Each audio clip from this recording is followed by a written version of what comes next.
I'm going to show you a really cool trick that you can use for a lot of things. Things besides a bathroom fan. But in this case, Houston, we have a problem. You flip the switch and...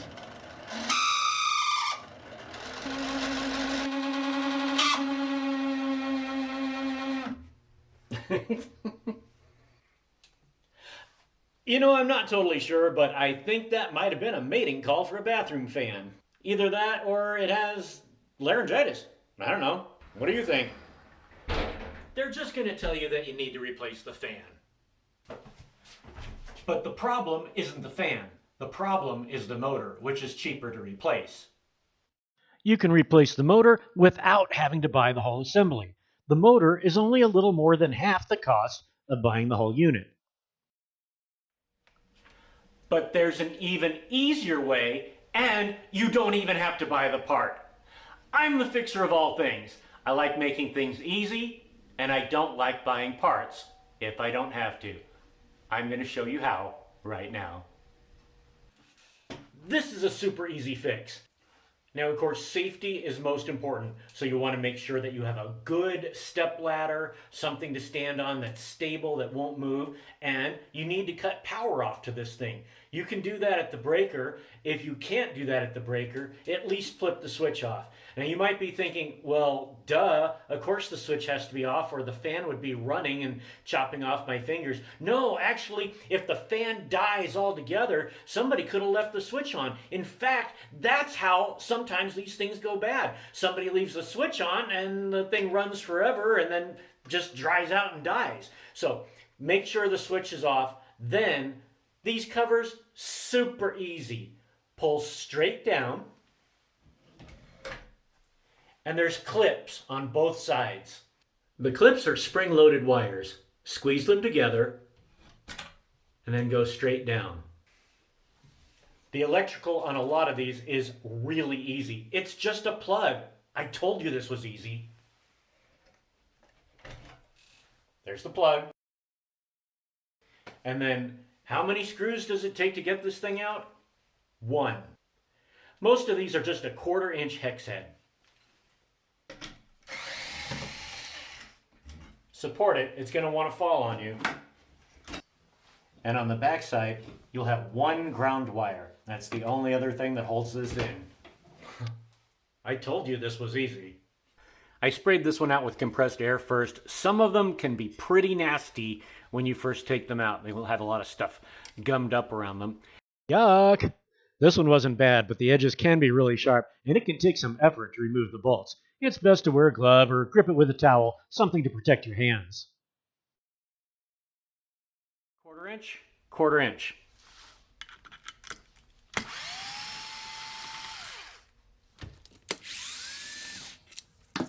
This cover, lift it straight off. Keep track of where you put the pieces. You'll want to clean this out somehow. Wire brush works. You can do that. That's probably going to take a little while, but it will work. You can use a electrical cleaner, contact cleaner. Whatever you do, don't use water. You don't want to put water in here. Water and electricity, they don't mix. My favorite way, rotary brush. That shines it up real nice, and it's fast. Clean up this part too. Be careful. When you're doing this, it could cause the fan blades to spin, and that won't feel good on your fingers. Dirt on the fan blades will cause it to be out of balance, so having it nice and clean will make the fan quieter and spin faster. I use degreaser and a damp cloth. Just be sure it's dry before you reassemble it. Once you have everything nice and clean, all cleaned up, here's the part where I know you guys are going to argue with me. I like to use WD-40. Tiny bit, just a little tiny bit. You want to get some right in that shaft, okay? Spin it around. Ooh, that's nice. A little bit right here. I'm just using WD-40 on a Q-tip. Now, I know people will argue with me about the WD-40. Why do I use WD-40? I use WD-40 because the grease that's in here isn't gone. It's just dried up. And WD-40 is a solvent. So what it's going to do is make that lubricant flow again. So if you have something else that you prefer, let us know. Tell us in the comments. Tell us why. But I like to use just good old-fashioned WD-40. Put your motor back on, otherwise known as a stator, over the armature. Reinstall this part. It's called an end shield. That could be on the test. Just kidding! Then insert the machine screws.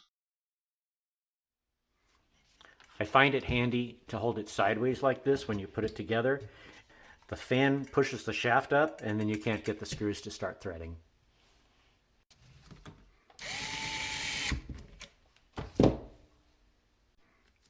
Look at that. You can't even hear it now at all. Totally silent. This trick applies to anything from fans to cables to pretty much anything that spins or moves. The things that people will tell you need to be replaced. You just tell them, no it doesn't. I can fix this stuff because I watch The Fixer of All Things.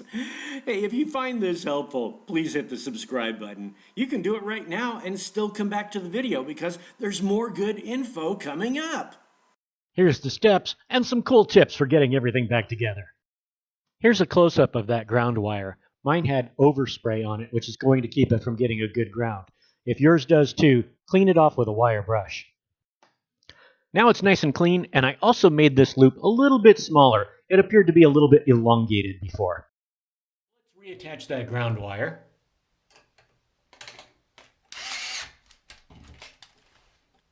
The housing itself fits into the can with 2 tabs. Once you get the tabs in, push it straight up, put your 1/4 inch back in. Make sure the breaker is off or the switch is off before you plug it back in. Let's hear this baby purr. Ooh, nice. No more mating calls. No more screeching, squealing, no more laryngitis. While we've had this apart, the wires may have moved, so make sure that they're not going up in there and touching the fan blades. Unless you bent them or something, they should go right back where they were. And since you had the cover off, that was probably a great time to clean it up. Of course, you want to make sure that it's nice and dry before you put it back. Now to get the cover back on, once again, squeeze your clips together, insert them into the slots. Sometimes it goes really easy, sometimes it's a wrestling match. But for the most part, most times, it goes in pretty easily. Sweet! So what did we just do? One advantage you may not have considered about doing it this way is that you have the right part.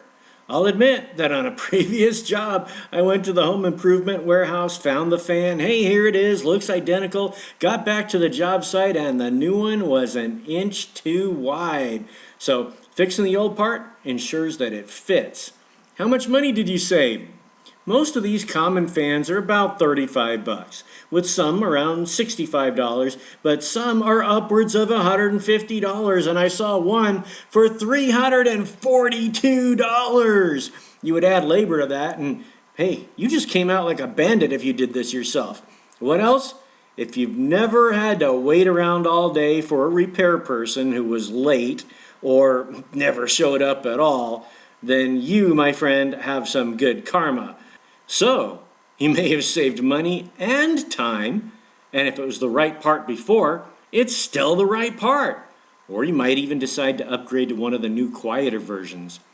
Hey, if you have constructive suggestions, maybe a pro tip, feel free to leave it in the comments.